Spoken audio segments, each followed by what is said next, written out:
Sometimes the universe doesn't whisper, it slams the past in your face when you least expect it. And in that collision, you realize just how far you've come, or how much you're still carrying. Ex-husband flaunts his fiancée, unaware his ex-wife's new boyfriend is a billionaire.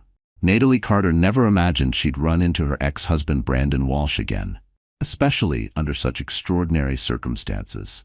The last time they saw each other, they had signed their divorce papers and walked away in a haze of heartbreak and resentment. Now, 2 years later, he's parading around his dazzling fiancée, Vanessa Green, at a high-profile charity function, completely clueless about the secret behind Natalie's new boyfriend, Damian Westwood. What Brandon doesn't know is that Damian isn't just another humble philanthropist. He's a billionaire with immense power and influence, ready to sweep Natalie into a life of luxury she never dared to dream of. Prepare for a roller coaster of revenge, scandal, and bittersweet redemption. Rain lashed against the windows of a cozy cafe on East 78th Street as Natalie Carter sipped her cappuccino. It was an unusually cold afternoon for early May in San Francisco, and the Café Clara's table was bustling with people seeking shelter from the downpour. Natalie, dressed in a simple navy blouse and faded jeans, felt an odd blend of peace and lingering unease. Just a year ago, she couldn't have pictured herself sitting here, calm and composed after the emotional storm of her divorce. Her thoughts drifted back to the day she and Brandon finalized their separation. There had been shouting, tears, and bitter accusations, anger and regret thick in the air. They'd started out as college sweethearts, so sure that love could conquer anything.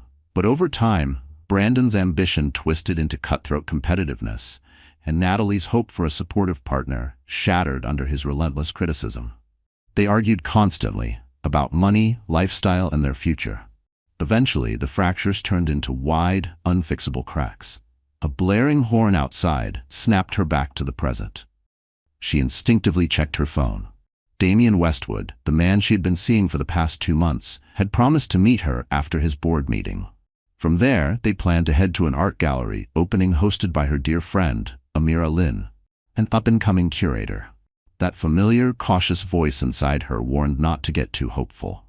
Yet Damian had never given her any reason to doubt him. He was thoughtful, respectful, and shockingly modest for a man whose quiet generosity often left her speechless. Right then, the bell above the cafe door jingled. Natalie looked up, expecting to see Damian. Instead, her heart nearly stopped. Brandon Walsh stepped in, shaking the rain off his umbrella. He hadn't changed much. Still tall, still confident, still carrying that faint hint of arrogance in the way he scanned the room. Her stomach tightened. A familiar ache stirred inside her. She thought about ducking behind her coffee cup, but it was already too late. He had seen her. "Natalie," he said, walking toward her table with cautious curiosity. "Wow. Long time no see." Brandon wore a charcoal gray suit that probably cost as much as a month's rent in the Marina District. His hair, once boyish and messy, was now carefully styled. He looked every inch the polished corporate success he'd always wanted to become. Brandon glanced at the chair across from her. Without asking, he pulled it out and sat down, ignoring the small line of customers still waiting. Typical Brandon, he always had to be the center of attention. "Yes, it's been a while," Natalie said, trying to keep her voice steady. Despite her efforts, her hands trembled slightly. She gently set her coffee cup back on the saucer to hide it. It felt surreal to see him again in such an unexpected moment. For a brief second, she wondered what life had thrown at him lately. Then came the memories, the arguments, the bitter fights that had led to their split. The endless accusations, who made more money, who supported who gave up more. She took a steadying breath. She wasn't about to let those memories shake her.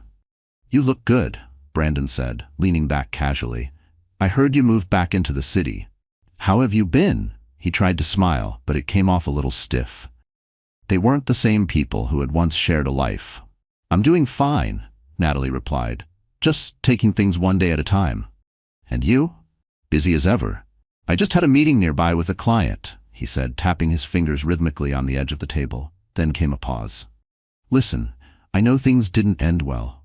Natalie braced herself for a snide remark, a jab, something bitter. But instead, He cleared his throat and picked up a napkin, wiping at a spot on the table that wasn't even there. He was stalling. There was maybe, just maybe, a flicker of guilt in his eyes. "But I do hope you're doing okay," he said at last. "I am," she answered softly. She didn't know if it was entirely true or if she just wanted it to be. "Really, I'm okay." That was when the cafe door swung open again, letting in a gust of wind and light drizzle. Natalie's heart skipped. Damien walked in, scanning the room.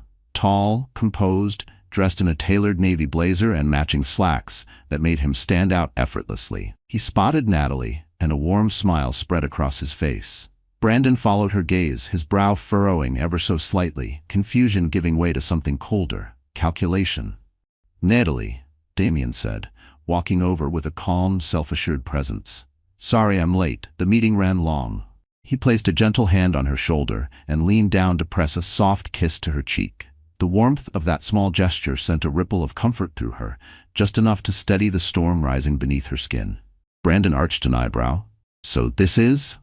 Natalie felt a brief wave of awkwardness rise in her chest, and under it, a flicker of dread. This moment, inevitable and yet far too soon. "Brandon, this is Damien Westwood, my boyfriend." "Damien, this is Brandon Walsh, my ex-husband." The tension that hung over the table was nearly tangible. It clung to the air like static before a lightning strike. Damien, ever composed, extended his hand toward Brandon. "Nice to meet you," he said with quiet grace. Brandon took it, but with noticeable stiffness. "Likewise," he replied. He sounded polite, but his eyes betrayed something else. They flickered over Damien, sizing him up the way one might measure a rival. A flicker of something primal passed between them. Respect? Jealousy? Challenge? Natalie couldn't tell, but she felt it in her bones. "Well, I should get going," Brandon added abruptly. "I have to pick up Vanessa." Natalie felt a sudden twinge at the name.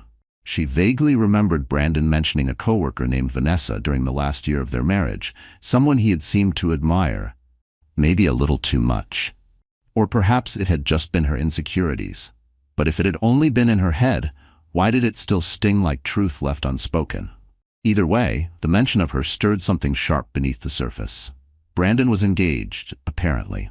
Still, Natalie masked her emotions with a practiced expression of neutrality. She'd worn it so often in the final year of their marriage, it fit her like second skin. "Nice running into you, Natalie," Brandon said, then nodded at Damien. "And it was nice meeting you, Mr. Westwood. Maybe we'll cross paths again." Damien gave a measured smile. "Perhaps. Take care." With that, Brandon slipped out of the cafe, leaving behind the faint trail of expensive cologne and a cloud of unanswered questions. Natalie inhaled slowly, the scent triggering a memory she didn't want. Damien pulled out a chair and sat across from Natalie, placing a careful hand over hers. "You all right?" he asked softly. Natalie forced a smile, determined not to let the encounter throw her off course. "I'm okay," she murmured. "Just surprised, that's all." He gently squeezed her hand. "If he ever bothers you, or if you just need space, I'll handle it." There was no bravado in his voice, just quiet resolve. "No, it's fine," she said quickly. "I'm over him, at least I think I am." She let out a sigh, trying to ignore the way Brandon's presence still made her chest feel tight. Not from longing, but from the familiar ache of having once loved someone who never really saw her. "Let's just head to the gallery," she said, standing. "Amir's expecting us." Damien nodded, rising and helping her with her coat like the gentleman he always was. As they stepped back out into the rain-slicked street, Natalie realized Brandon had left her with a swirl of emotions she wasn't quite ready to unpack. Swirling inside her was a storm of thoughts. What she didn't know was that this unexpected encounter was only the beginning of a tangled web about to unfold. A web that would pit old resentments against new hopes, and uncover secrets so staggering that no one involved would walk away unchanged. 2 days later, Natalie found herself tucked in the sunlit corner of her apartment, flipping through old photo albums she had shoved into storage after the divorce. Why she'd chosen this particular moment to revisit those memories, she wasn't sure. Maybe seeing Brandon had stirred something deep inside her, a flood of nostalgia, both sweet and bitter. Her phone buzzed. It was a text from Amira Lynn. "Did you see the article in the Chronicle about Brandon's upcoming engagement party? Apparently it's going to be huge, like Society page is huge. You okay? And quickly typed back, I'm fine. Just a bit surprised. We ran into each other yesterday. Amira responded with a barrage of shocked emojis, followed by, he's totally showing off Vanessa. Word is she's from a big-name family. Sounds like they're throwing a ridiculously over-the-top event next month. If you need backup, you know I'm your girl. Natalie exhaled deeply. So that was it. Brandon, ever obsessed with status, was turning his new engagement into a social spectacle. She felt a flicker of something she couldn't quite name. Hurt, maybe. They had once talked about a vow renewal for their 10th anniversary. Something intimate, something real, just family and close friends. That dream had crumbled, replaced now by his new, glittering celebration with someone else. She turned another page in the album. There it was. A photo from their college years. Brandon, all messy hair and gleaming eyes, hugging her in front of their dorm building. That younger version of them looked so hopeful, so sure they had forever. How had it gone so wrong? She set the photo aside, refusing to let herself spiral. Life had changed since the divorce.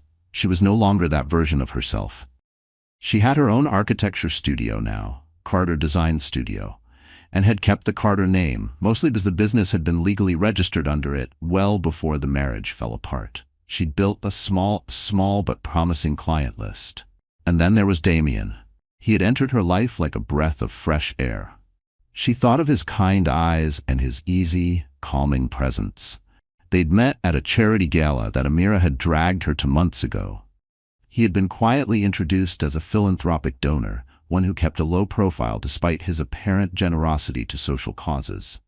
They had clicked instantly, bonding over their love for art, architecture, and travel. She'd only heard vague hints about the depth of his wealth, something about a large inheritance from his grandfather, a stake in a tech empire, but Damien rarely talked about money. Ownership in a tech conglomerate, though Damien rarely talked about his finances. When he first asked Natalie out, she had hesitated, unsure if she was ready for anything serious. But something about Damien made her feel safe. Trust came easily with him. They'd been quietly building their relationship ever since. Her phone pinged, pulling her from the fog of old memories. This time it was a message from Damien himself. Dinner tonight? Or I can swing by your studio and we grab drinks after. Natalie smiled at the screen, a soft warmth washing over her. She typed back, dinner sounds perfect. I'm heading to the studio for a few hours, but I'll be free by 6. See you then. She gently closed the photo album and slid it back into its dusty box, tucking it deep in her closet. A symbolic act, perhaps, hoping she could store away the emotional baggage with it. Brandon and Vanessa's grand engagement party would no doubt become the buzz of social circles. But Natalie had her own life now, her own story to write. Still, something gnawed at her. A strange intuition that her path with Brandon wasn't finished yet. That the ex-husband she'd tried to leave in the past might soon come charging back into her life, bringing drama in his wake. Later that evening, the delicate chime above the door of a charming French bistro rang as Damien guided Natalie inside, his hand resting lightly at the small of her back. The restaurant, Maison Lune, was one of the most sought-after spots in Pacific Heights, known for its layered soufflés and impeccable wine list. Soft jazz floated in the background, mingling with the warm glow from antique chandeliers. The maitre d' recognized Damien immediately and led them to a private corner table, away from curious glances. Natalie settled into her seat, admiring the elegant place setting, polished silverware, crisp white linens, everything arranged with care. She noticed a few diners at nearby tables casting glances toward Damien, as though they recognized him, or at least suspected he was someone notable. She was used to it by now. Anytime they went out, there was always that little ripple of speculation. Damien handled it with quiet grace, never arrogant, never overly revealing, just poised. I took the liberty of ordering a bottle of your favorite red, Damien said, his smile warm. I thought we could celebrate your big news. Natalie's lips curved with delight. Earlier that day, she had signed a major contract with a boutique hotel chain, an opportunity that could elevate Carter Design Studio to the next level. The firm had discovered her work through social media and reached out after seeing her latest portfolio. That's so thoughtful, she said. I still can't believe they picked me. Damien reached across the table and took her hand. You deserve every success. Congratulations. There was something about the way he said it, soft, certain, like he truly believed in her more than she ever had in herself. A sommelier approached with the wine, carefully pouring them each a glass. They toasted quietly, the soft clink of crystal echoing through the intimate space. Outside, rain streaked softly down the windows, blurring the city lights and cocooning them in their own quiet world. Natalie took a sip, the velvety red wine warming her throat. The conversation flowed naturally as they caught up on each other's day.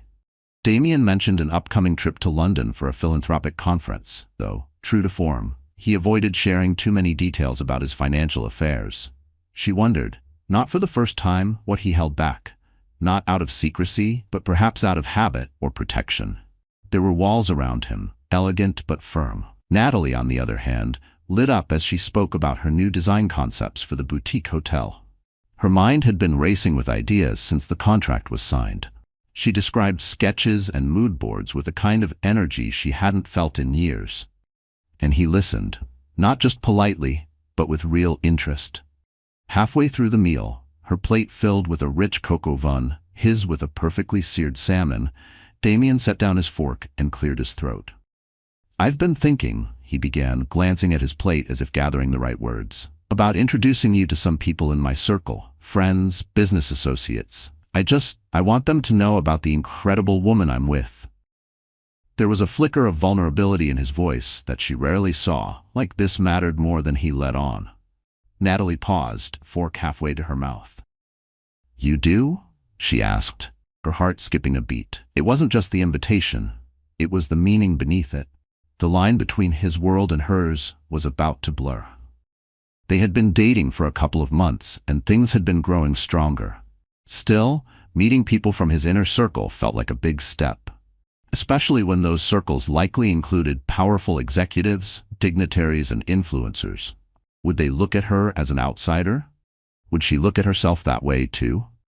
Damien nodded, placing his napkin gently on the table. I don't want to pressure you, but there's a fundraiser next week. I'd like you to come, be by my side if that's okay.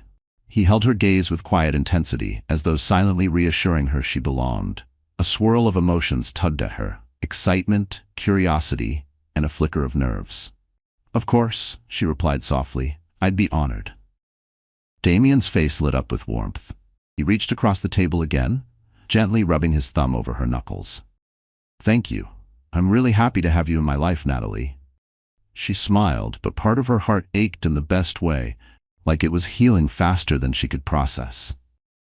They lingered over dessert, an exquisite flourless chocolate torte, talking about lighter things, favorite books, childhood memories, travel dreams.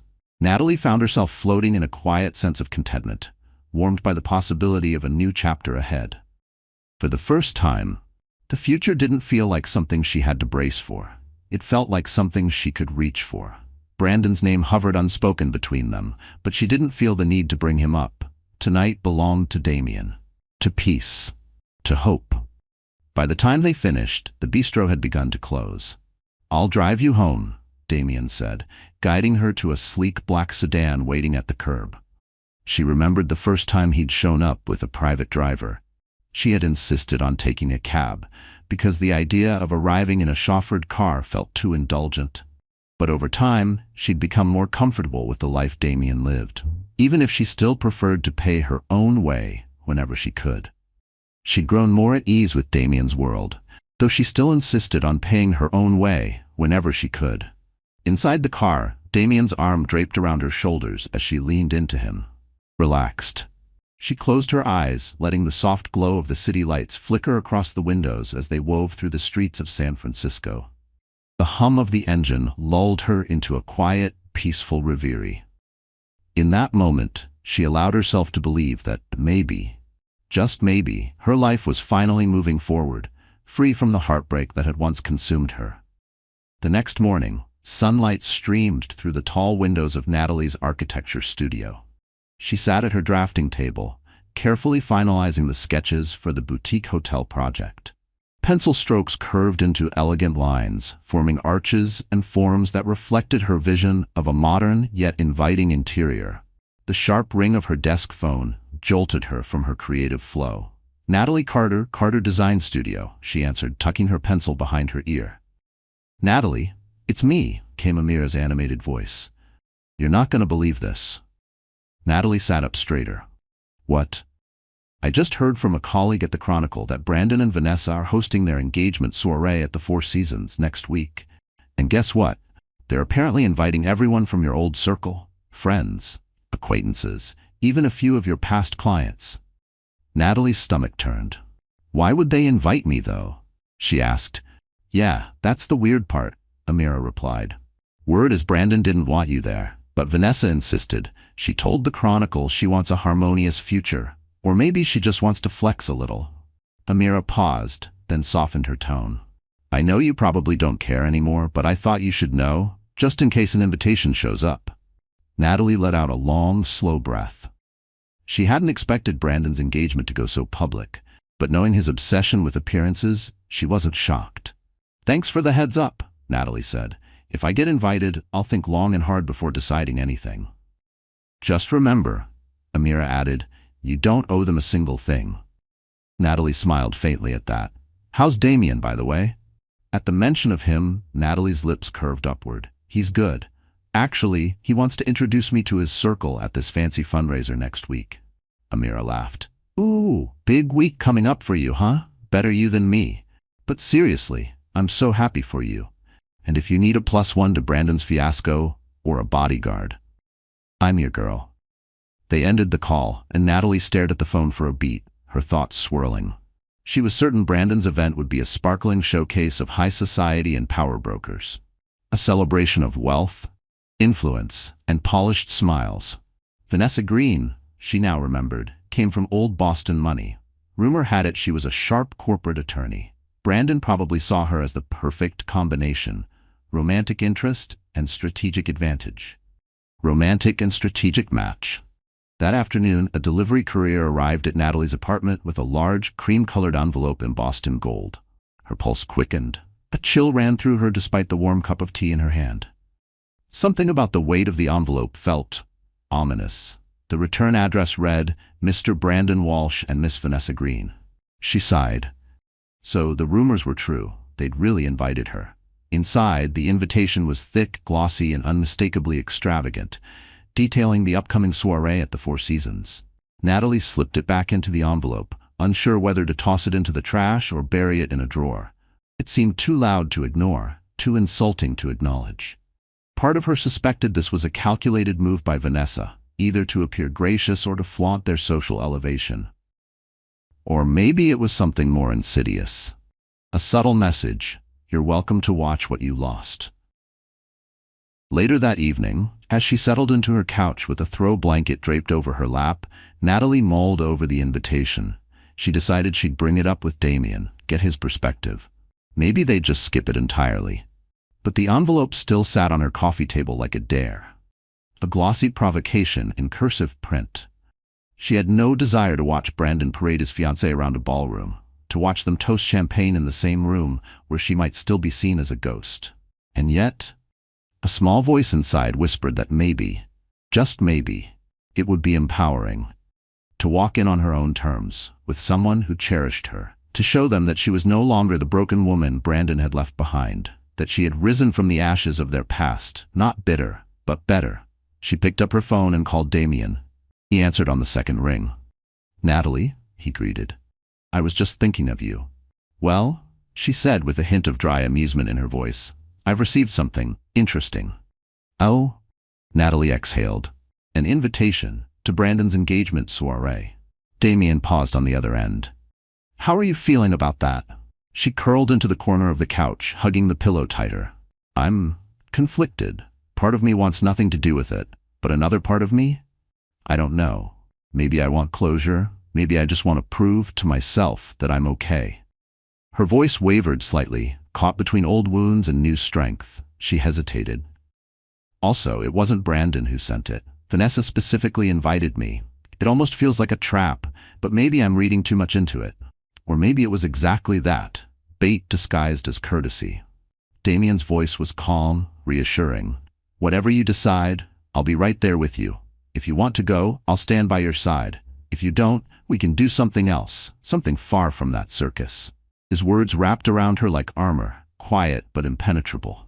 Natalie's body relaxed, the knot in her chest loosening. The storm inside her didn't pass, but it finally paused. "I'll think about it," she said softly. "For now, we still have your fundraiser next week. That's where my focus is." What Natalie didn't realize was that the upcoming days would bring a collision of worlds. Brandon, Vanessa, and Damien, each from different lives, about to converge in a way she could never predict. And when they finally did, the fallout would be unlike anything she had ever experienced. The following week arrived in a blur of nerves and anticipation. Natalie stood in front of the mirror in Damien's penthouse, a sleek and spacious home overlooking the Bay Bridge. The skyline twinkled in the distance, a glittering mosaic of light and possibility. She wore an elegant, emerald green evening gown that hugged her figure just right. Amira had come over earlier to help style her hair into a soft, loose chignon.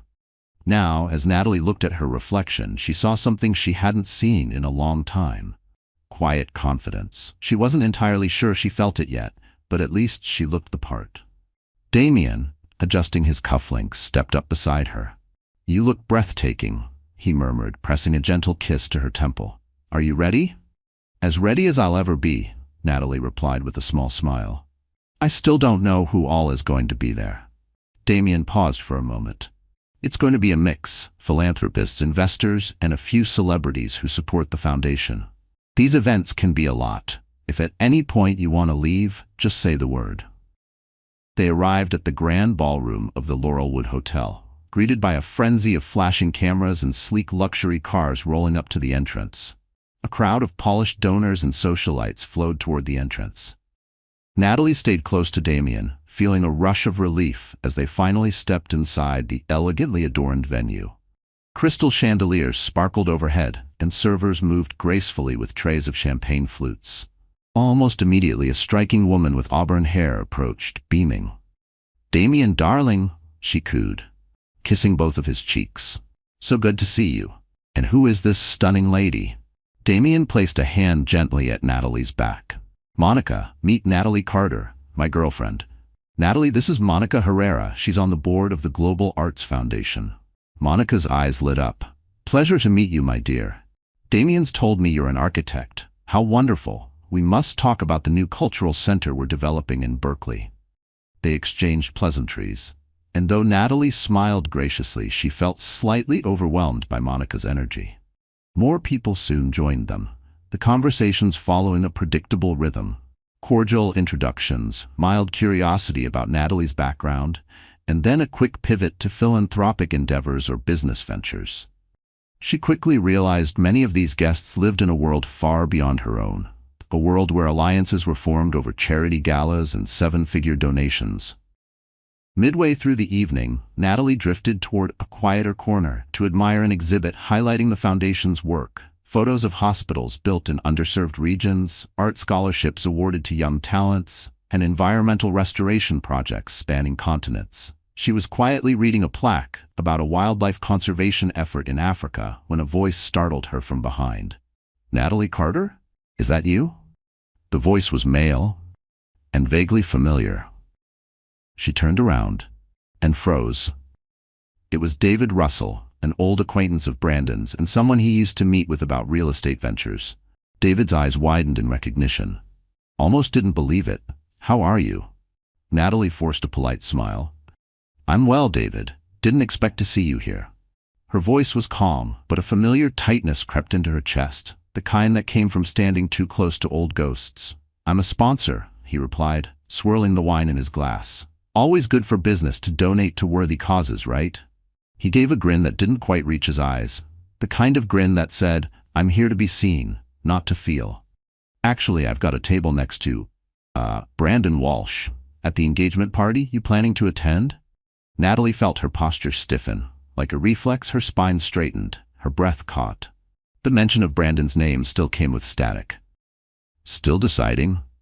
she said carefully. David chuckled low. "You should go. Brandon's been bragging nonstop about his new fiancée. Something about her father's connections in DC. He's definitely on a roll." Might be worth seeing what you're missing. A flicker of annoyance rippled through her, and beneath it, something sharper. Disgust, maybe, at how easily Brandon turned relationships into business strategies. Trust me, I'm not missing anything, she replied coolly. Besides, I'm here with someone else. She glanced around, hoping Damien would appear and give her an out. She didn't want to look like she needed rescuing, but just this once, she wouldn't mind the interruption. David caught the hint. All right, I'll let you go. Take care, Natalie. He winked, subtle and smug, and drifted away like a shadow that overstayed its welcome. He wandered off, wine glass in hand, leaving a bitter taste behind, reminders of a life she no longer wanted. She exhaled and leaned against the exhibit display, trying to collect herself. A painting of a fractured cityscape loomed behind her, too metaphorical for comfort. Suddenly, a warm hand touched her shoulder. She turned. Damien was there, concern in his eyes. Relief washed through her like sunlight breaking through fog. Everything okay? Natalie nodded, forcing a small smile. Yeah, just someone from my old life. Want to get some air? Please. He guided her to a terrace overlooking the glittering skyline. The cool night breeze brushed her cheeks. She closed her eyes for a moment, steadying herself, comforted by his presence behind her. Natalie, Damien said quietly, I know bumping into people from your past can stir up things you'd rather leave behind. But I hope you know, I'm here for you. She turned to face him, tears threatening to rise. It wasn't just David. It was the whole tangled history threatening to rise to the surface. Thank you, she whispered. I'm okay. It's hard sometimes. Brandon's engagement party is just days away, and I guess I'm still dealing with how he used to undermine me. I don't want to be that woman who can't let go. She hated how her voice cracked on the last word, but it felt honest. Damien reached out, gently brushing a strand of hair from her face. You're not that woman, he said softly, but if you feel like you need to go to that party for closure, I'll go with you. A small spark of gratitude flared in her chest, and with it, the realization that this wasn't just about the past, it was about reclaiming her place in her own future. I appreciate that, she murmured, stepping closer and resting her head against his shoulder. High above the city, under the golden shimmer of skyscraper lights, Natalie couldn't shake the feeling that something was stirring. That Brandon's grand event wouldn't just be an engagement celebration. Secrets were rising to the surface, ones that could change everything, believed about her past and her future. The Four Seasons Hotel shimmered with opulence as Natalie arrived, hand in hand with Damien. After much thought, she had decided to attend Brandon's engagement soiree. It felt like the necessary final step to close the door on that chapter of her life. Damien, in a sleek black tuxedo, stood tall and steady beside her, a calm, quiet strength.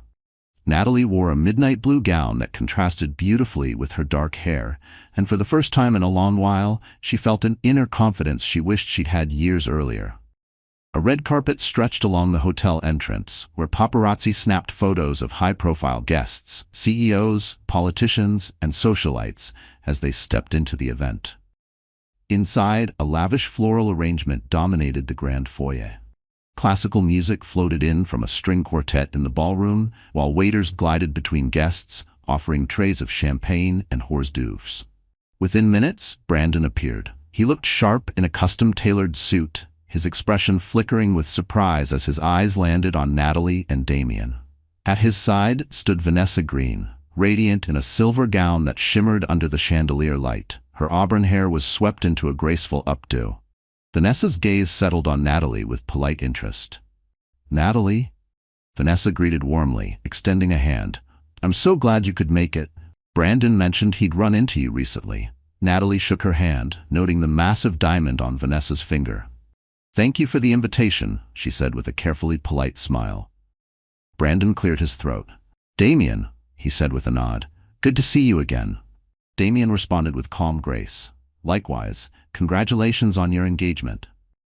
An awkward pause followed before Vanessa gently touched Brandon's arm and excused them both to greet other guests. Natalie exhaled and looked at Damien with quiet gratitude. Well, that wasn't too bad, she whispered, though her pulse still thudded in her chest. They made their way deeper into the ballroom, sampling hors d'oeuvres and chatting with a few acquaintances.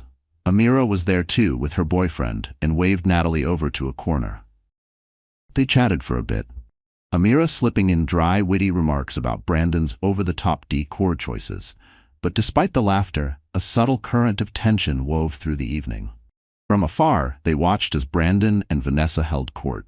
Vanessa was poised and polished, exuding a calm sophistication in every glance and gesture. Brandon, for his part, appeared proud, almost smug, as he introduced her to high-powered figures in the room. It was a spectacle of social maneuvering that made Natalie's head spin. Partway through the night, a hush fell over the ballroom. Brandon stepped up to a microphone and tapped it twice. "Good evening, everyone," he said, his voice echoing through the hall. "Vanessa and I want to thank you all for being here tonight to celebrate our engagement. We're thrilled to share our happiness with so many of you." His smile was polished, his tone just humble enough to sound rehearsed. Polite applause rippled across the crowd. Vanessa took the mic with a poised smile. "I couldn't be more grateful to have Brandon by my side. We're looking forward to many milestones together, and we're touched to have friends and family here supporting us tonight. Thank you." Her delivery was flawless, but Natalie couldn't help noticing the way Vanessa's fingers tightened briefly around the microphone, her smile just a second too long. Another polite wave of applause. Brandon handed the mic off to the band, which immediately began playing a lively tune. The conversations resumed. Waiters appeared with fresh flutes of champagne. Damien turned toward Natalie with a quiet smile. "You've handled yourself like a queen," he whispered. His voice wrapped around her like a protective veil in the middle of the storm. She let out a long breath she hadn't realized she'd been holding. "I think that's enough closure for me," she said softly. "Maybe we can slip out soon." The weight of the room, the eyes, the carefully curated masks, it was all starting to feel suffocating. But before they could move, a voice sneered behind them. "Slipping out so soon? You haven't even properly congratulated the happy couple." Natalie turned. It was Brandon's mother, Patricia Walsh, a woman known for her love of pearls and thinly veiled judgment. She had once adored Natalie. That changed after the divorce, when Patricia had apparently decided that everything was Natalie's fault. The smile on Patricia's lips was practiced, but her eyes held sharp edges. "Hello, Patricia," Natalie said, keeping her voice level. She straightened her shoulders, refusing to flinch. Patricia's eyes flicked to Damien, surveying him with open skepticism. The way she studied him felt less like curiosity and more like an appraisal. "And who is this gentleman?" she asked. Before Natalie could answer, Damien smiled politely. "My name is Damien Westwood, ma'am. I'm here with Natalie." Patricia's gaze narrowed as though mentally calculating his worth. Her fingers twitched slightly around her clutch, betraying a flicker of recognition. "You look familiar. Have we met before?" Damien remained composed. "I'm not sure," he said evenly. "Perhaps at a charity gala." There was a barely perceptible shift in his posture, subtle but alert. "That must be it," Patricia said with a sniff. But her expression didn't soften. If anything, it grew more curious. She turned back to Natalie. "I suppose it's good you've moved on, though some of us still wonder if you ever truly appreciated what Brandon brought to your life." Damien's jaw tightened subtly, but he said nothing, letting Natalie handle it. A quiet storm churned in his eyes, though his hands remained calmly at his sides, and she did. "With all due respect," she said calmly, "that's no longer your concern. I wish Brandon and Vanessa well." Her voice was even, but beneath it lay a blade of steel. Patricia's lips thinned. "Well, do enjoy the party."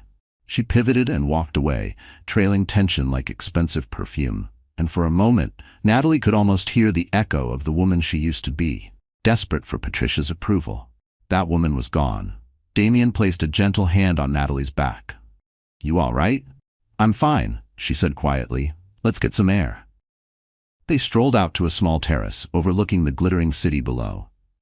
The lights, music, and soft hum of conversation from inside faded into the background. Natalie finally exhaled, releasing a breath that had felt stuck in her chest all night. The tension between her shoulder blades loosened until the next storm found her. "That woman always made me feel inadequate," she murmured. The admission sat heavy on her tongue, a truth she hadn't voiced aloud in years. Damien rubbed her shoulder gently. "You're far from inadequate. I'm proud of you. for standing your ground." His words were simple, but the sincerity in them made her throat tighten. A gust of wind tousled her hair. Natalie turned toward him, about to thank him again, when a swirl of voices and rising chatter from inside the ballroom caught their attention. They exchanged a glance and quickly stepped back in. The shift in energy was immediate. Something had shifted, cracked open. At the front of the room, Brandon stood once more at the microphone, Vanessa beside him. But this time neither of them looked celebratory. They looked flustered. Their practiced poise had fractured under pressure, and the room sensed it. "Please, everyone, remain calm," Brandon's voice echoed through the speakers, tight and controlled. The room buzzed with confusion. Guests shifted uncomfortably. The hum of unease grew louder with every second. Natalie spotted a large security guard making his way through the crowd, heading straight toward them. Her pulse spiked, a reflexive dread curling in her stomach like smoke. A sudden knot twisted in her stomach. "Excuse me, Mr. Westwood," the guard said, his eyes darting between Damien and Brandon at the mic. "Could you come with me, please?" Natalie's heart sank. She gripped Damien's arm. "What's going on?" The guard looked uneasy. "We received a tip that someone might be here under false pretenses." He didn't sound convinced, but protocol had overridden courtesy. A hush fell over the room. Heads turned. Murmurs spread like wildfire. Phones were already raised, some filming, others texting. A scandal was blooming in real time. Brandon took the mic again. "Damien Westwood, we need to verify your credentials. We can't allow anyone to crash this event." His voice was calm, but his eyes flickered with something darker. Satisfaction? Or self-preservation? Natalie's mouth dropped open in disbelief. She stared at Brandon, her eyes flashing. "You invited us," she hissed under her breath. But the damage was already done. The insinuation hung in the air like a stain. Vanessa stepped forward to the microphone, clearly unnerved. "Brandon, we don't need to make this a scene," she said carefully, her voice low. But the strain in her tone betrayed her embarrassment and her fear of losing control. Damien raised his hands in a calm gesture. "It's all right," he said evenly, addressing the guard. "I'm happy to clarify who I am." He turned to the room, scanning the sea of curious faces. Some stared with suspicion, others with thinly veiled amusement. Few dared to blink. "But I would like to know who's behind this so-called tip." People whispered. The air crackled with speculation. Natalie looked sharply at Brandon, suspicion rising. Had he orchestrated this? Brandon looked confused, unsure. But nearby, Patricia stood with a look of smug satisfaction on her face. Her expression said what her sons didn't. "This is the punishment for stepping outside your station." Then, from the far corner of the ballroom, a voice cut through the tension. "I placed the call." All heads turned. A well-dressed older man stepped forward, someone Natalie instantly recognized as Gerald Preston, Vanessa's father. He stepped into the center of the room, leveling Damien with a cold, assessing stare. The silence deepened, heavy with the scent of power being wielded like a blade. "I've heard rumors about you, Mr. Westwood," he said, voice clipped and firm. "Rumors that you claim to be wealthy and philanthropic, but no one seems able to verify the source of your fortune." He looked around the room. "We can't allow just anyone into these circles." And just like that, the invitation became an interrogation. Natalie felt outrage boil in her veins. "He's not just anyone, he's—" Damien gently squeezed her hand, signaling her to stay calm. He turned to Gerald Preston with remarkable composure. "Sir, you're right. I typically keep a low profile about my finances," Damien said steadily. "But I can assure you I'm more than qualified to be here tonight. If you'd prefer, we can step aside and verify whatever credentials you need." A tense silence followed. Brandon cleared his throat, unsure of what to do. Vanessa looked horrified, clearly embarrassed by her father's public outburst. The security guard hovered, awaiting instructions. Without missing a beat, Damien calmly reached into the inside pocket of his jacket and retrieved a business card. He handed it to the guard. "If you call this number," he said coolly, "my office will confirm my identity. I'm a principal investor in ArcLight Tech, among other ventures." A ripple of surprise swept through the room. ArcLight Tech was a massive name in the technology industry. The recognition spread quickly. Gerald's face lost a shade of color as he snatched the card from the guard and read it. Brandon's expression flickered, caught somewhere between confusion and envy. Vanessa's father exhaled sharply, clearly realizing he'd made a major mistake by publicly questioning Damien. The guard spoke quietly into his earpiece. A moment later, he nodded. "It's confirmed, sir. My apologies, Mr. Westwood." He stepped back, leaving Damien free to stand unhindered. An uncomfortable silence settled over the ballroom. Damien turned to Brandon and Vanessa, his voice even but firm. "Congratulations again on your engagement," he said, "but I think we'll be leaving now." With that, he took Natalie's arm and led her toward the exit. Amira trailed behind them, muttering under her breath about the absurdity of the scene they'd just endured. Outside, in the hotel lobby, Natalie's emotions spilled over. "I can't believe they tried to throw you out like you were some kind of fraud," she said, blinking back tears of fury. Damien's expression softened. "I've dealt with worse. Let's just go home." As they stepped into the night, one truth burned bright in Natalie's mind. Brandon and Vanessa hadn't just tried to humiliate her. They had tried to publicly discredit Damien. The gloves were off now, and the next encounter wouldn't just be awkward. It would be explosive. The morning after the disastrous engagement soiree, social media exploded with speculation. Word had spread like wildfire about the confrontation at the Four Seasons. Society blogs and gossip tabloids ran with headlines like, "Billionaire called out at elite party, identity challenged in public showdown." "Investor mistaken for party crasher, fiancé's father sparks showdown at lavish engagement." That was just one of the many headlines circulating as Natalie woke to a flood of texts from Amira, gleefully detailing the online aftermath of the night's fiasco. Screenshots, video clips, social media threads with hashtags like Partygate and Westwood Mystery. The internet was feasting.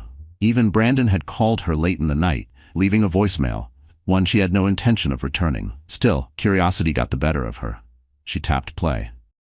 "Natalie, hey, I'm sorry about what happened tonight. I had no idea Vanessa's father would react that way. Look, maybe we can talk sometime soon. Clear the air. Let me know."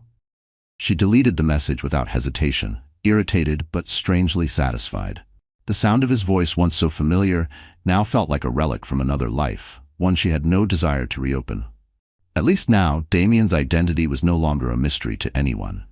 He wasn't just the calm, reserved man at her side. He was now undeniably seen as a powerful figure with presence in elite circles. And he had handled the chaos with the same quiet strength he always carried. Not once had he flinched. Not once had he lashed out. That restraint, that grace under fire, spoke volumes more than any headline ever could. That morning, he invited Natalie to his penthouse for breakfast. Over buttery croissants and strong coffee, they debriefed the entire event, his tone colored with light amusement. "I guess the Prestons think I'm some con artist who sweet-talked my way into high society," he said, shaking his head with a dry chuckle. "It's not the first time someone's doubted my intentions."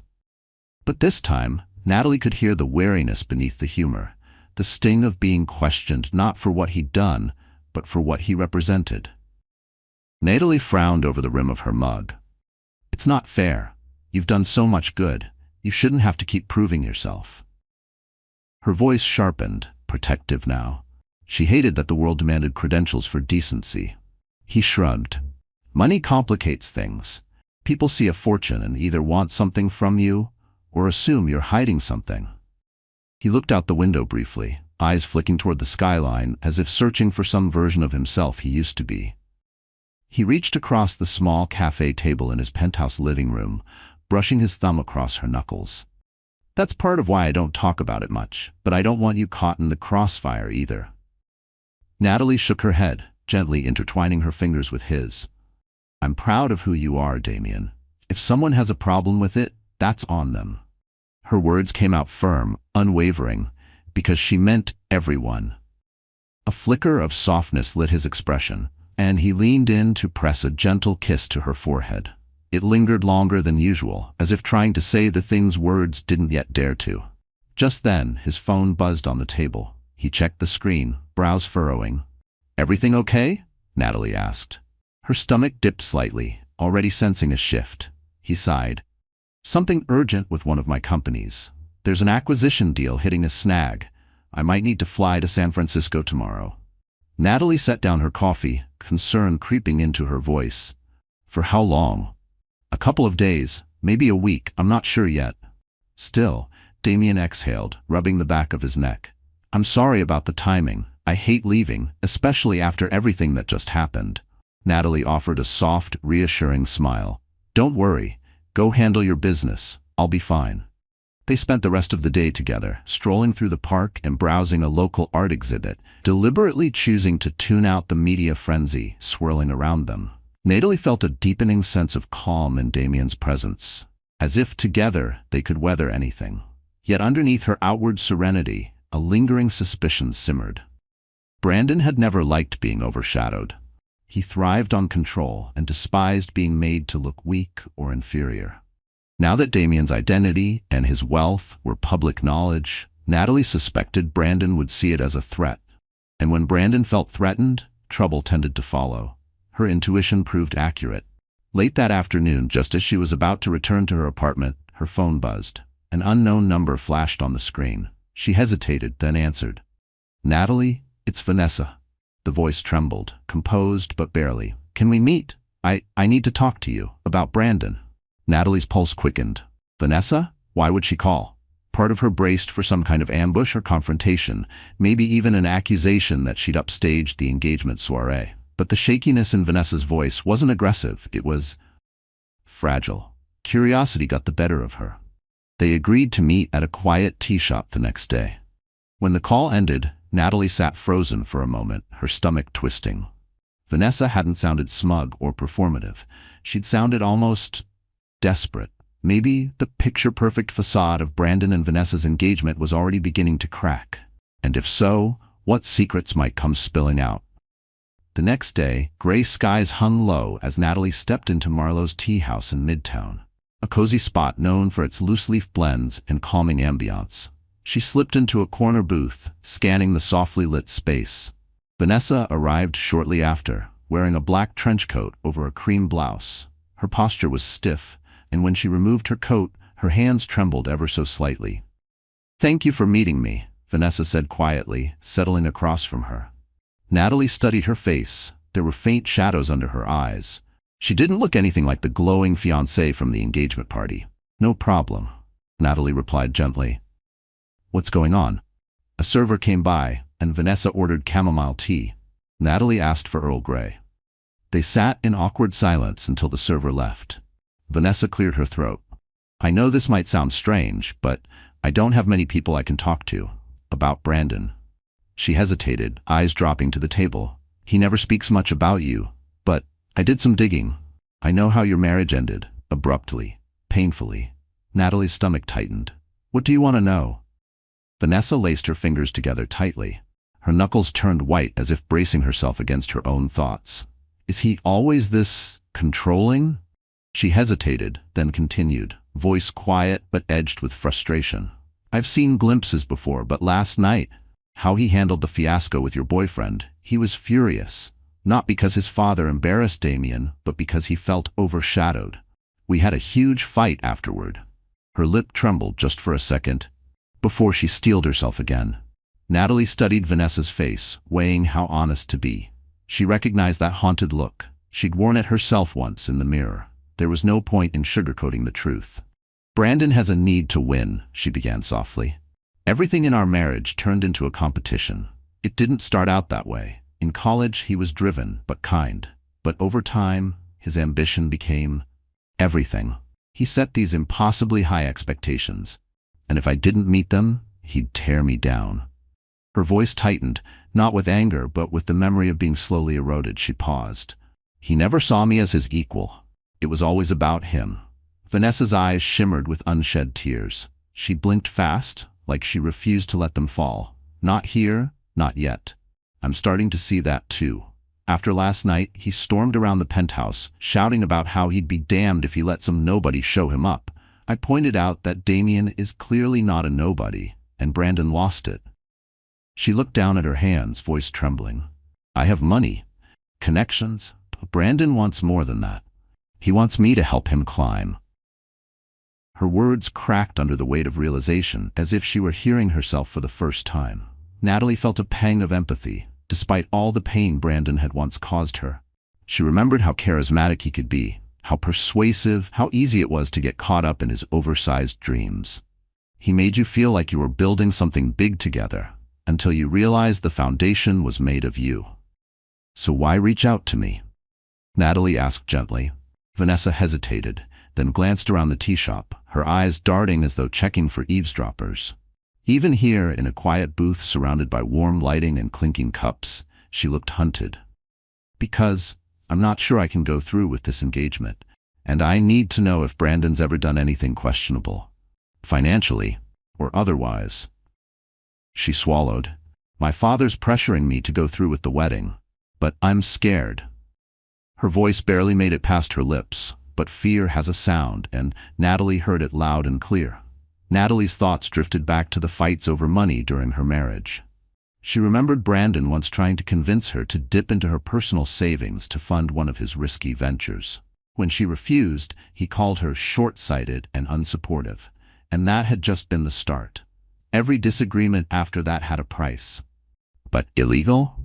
Not to my knowledge, she said carefully. I can't say he ever broke the law, but he definitely manipulates situations to serve himself, usually at someone else's expense. She saw the flicker of relief and dread in Vanessa's eyes. Confirmation never felt clean. Vanessa exhaled as if something inside her had deflated. I see, she murmured. Their teas arrived and she stirred hers in silence. Vanessa stirred her tea distractedly. He's pressuring me to sign a prenup, one that heavily favors him. Something about future earnings tied to my father's investments. Natalie's eyebrows shot up. That's a huge red flag. I know, Vanessa whispered, tears threatening to spill over. He wants me to sign it before we even set a wedding date.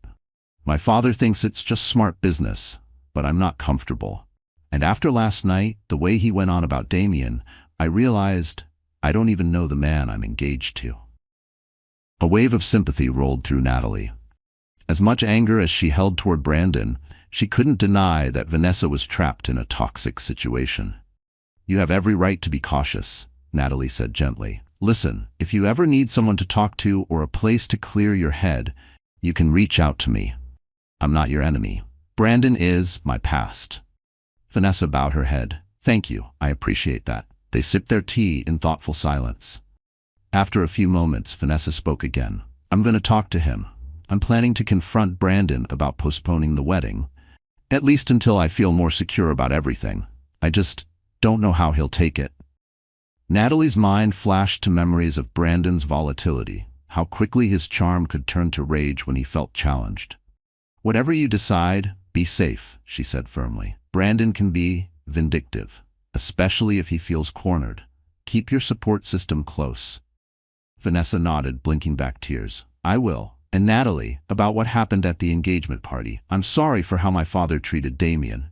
He assumes everyone's out to exploit us, but he was wrong. He was way out of line. Natalie gave a small, kind smile. Apology accepted. They stepped outside the tea shop, clouds heavy above them. As Vanessa walked off, her shoulders hunched against the wind, Natalie stood still, watching her disappear down the street. Her heart was a tangle of emotions, pity for Vanessa, disgust for Brandon, and a flicker of relief. She had escaped that world. But something in her gut said this conversation wasn't the end of it. It was the beginning of something dangerous.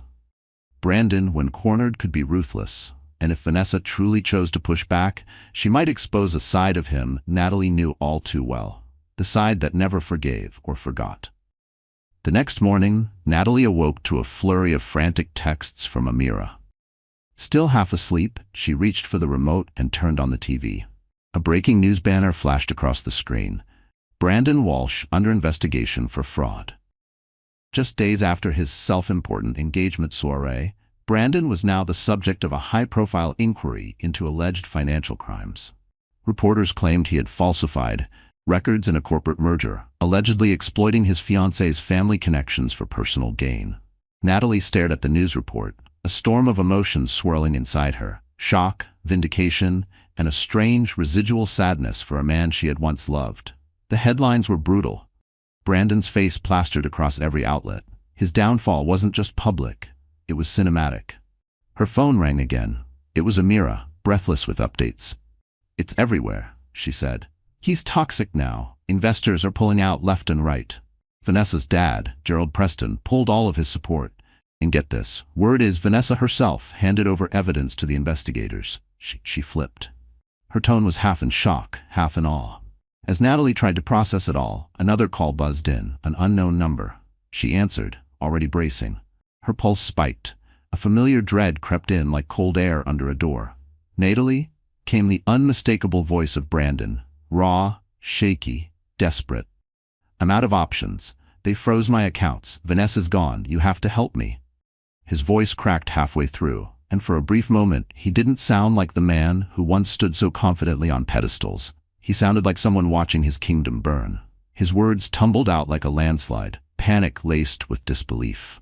She could almost hear him pacing, unraveling. The sound of papers rustling, footsteps, a hollow echo in the background, chaos unfolding in real time. "Brandon," she said carefully, "I'm not your wife anymore, and your problems aren't mine. If you forged documents, misled investors, that's on you." He let out a jagged, bitter laugh. "Everyone thinks they know better. All these high society people, they only care about winning. I played by their rules, and now I'm the villain. Even you're abandoning me." There it was again, that voice of entitlement, cloaked in victimhood. His tone turned sharp, accusatory. "You think Damien and his billions will always be there to clean up your messes?" The venom in his words startled her, not because it hurt, but because it no longer had power. Natalie stiffened, but kept her voice steady. "My life is no longer entangled with yours, Brandon. Don't ever call me again." Her hand trembled slightly as she hung up, but not from fear. From release. The line went dead. Natalie sat there, shaken, yet oddly free. It was the silence afterward that struck her most, not empty, but peaceful. In that moment she realized something. Brandon's collapse wasn't her responsibility. His downfall brought her the one thing she hadn't even realized she was waiting for. Closure. He was no longer a ghost from her past, just a cautionary tale, an example of unchecked ambition. And she was done carrying the weight of his failures. 2 days later, Damien returned from his business trip in San Francisco. As the elevator doors opened into the penthouse and she saw him step inside, relief rushed through Natalie like a tidal wave. Her handbag slipped from her hand as she crossed the room and threw her arms around him. He held her close, gently stroking her hair. "I missed you," he murmured. She led him to the sofa, still holding his hand. "Damien," she began softly, "while you were away, Brandon's entire world collapsed." She explained everything. "He's under investigation. Vanessa called off the engagement, and he's been calling me, begging me for help." Damien's brow furrowed with concern. "He called you directly?" She nodded. "He wants money for a better lawyer. I said no. It felt cruel, but I can't let him drag me back into his chaos." Damien exhaled, relief clear in his expression. "I'm proud of you for setting boundaries." He reached for her hand. "If you ever feel threatened, I'll do whatever it takes to protect you." They spent the next few hours catching up, talking through the whirlwind of legal drama and relentless media coverage. Even the tabloids had taken an interest, drawing contrast between Damien's quiet influence and Brandon's public unraveling. Natalie hated the gossip, but Damien reassured her that rumors would pass. They always do. That evening, they attended a charity art auction supporting local artists. As they entered the sleek modern gallery, cameras flashed. Photographers snapped shots of Damien, now fully recognized as one of the city's most generous philanthropists. Natalie tensed momentarily under the attention, but Damien leaned in with a smile. "Relax. We're here for a good cause." Encouraged by his warmth, she moved through the gallery, admiring various pieces until she stopped in front of one, a bold, vibrant painting full of life and color. Damien noticed. He quietly outbid every other attendee and later gifted Natalie the piece with a subtle, satisfied grin. Afterward, they hosted a small gathering at Damien's penthouse, celebrating both Natalie's new design contract with the boutique hotel chain and the striking new addition to her portfolio.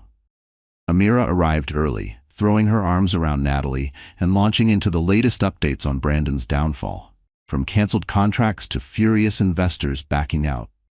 And while a small part of Natalie still felt a sting of pity, another part knew without a doubt that she had made the right decision in walking away from him. Later that night, after the guests had left, Natalie and Damien sat quietly in the softly lit living room. City lights shimmered through the floor-to-ceiling windows, casting reflections on the newly mounted painting across the room. With a glass of wine in hand, Natalie stared out at the skyline, feeling a calm she hadn't known in years. Gone were the days of doubting her worth, of shrinking under Brandon's backhanded compliments and relentless criticism. She turned to Damien, who was watching her with that familiar, quiet tenderness. "I never thought I'd end up here," she said softly, voice catching in her throat. "A year ago I was still picking up the pieces from the divorce. Now, everything feels possible." Damien reached for her hand and pressed a gentle kiss to her knuckles. "You deserve a partner who sees your brilliance," he said, "not someone who tears you down just to feel bigger." A small, wry smile tugged at his lips. "As for everything else, my money, my connections, I want you to know something." He met her gaze, steady and sincere. "I admire your independence. I'm here to support you, but you've already proven you can stand on your own." His words filled her with a warmth that melted away every last piece of doubt. Together, they stepped up to the wide window. The city stretched endlessly before them, an intricate tapestry of light, motion, and life. Night had fallen over New York, but inside the penthouse, a different kind of peace had settled, a stillness that felt earned, not gifted. Natalie leaned her head on Damien's shoulder, reflecting on the woman she used to be, the woman who had once been diminished by Brandon's expectations, made to feel like she wasn't enough. She remembered the way silence had once meant fear, the way not now had once meant not you. But that woman was gone. In her place stood someone reborn. A woman who had reclaimed her confidence, rediscovered her love for architecture, and opened her heart to a man who nurtured her dreams instead of silencing them. She had built something new, this time from her own foundation. Down below, the bright, chaotic pulse of the city surged forward, unmoved by one man's downfall or another's redemption. Yet in that still, intimate moment, Natalie felt something profound: freedom. Not just from Brandon, but from the weight of ever needing to prove her worth to anyone again. She was no longer haunted by the past. She stood at the edge of something new, something beautiful. Hand in hand, with a man whose quiet strength and boundless devotion she cherished more than anything else. There was no need for grand declarations. His presence said it all. Thank you for walking with us through Natalie's journey, one of heartbreak, betrayal, resilience, and, ultimately, quiet triumph. She didn't just survive a painful chapter. She rose from it. She faced down the shadows of her past, let go of the need for validation, and chose herself, piece by piece, truth by truth. Her strength wasn't loud, it wasn't vengeful, it was steady, intentional, free. She rebuilt her life not with noise but with clarity, not with revenge but with peace. And maybe that's the deepest message of all. Dear friend, life, as the Stoics remind us, won't always go the way we hope.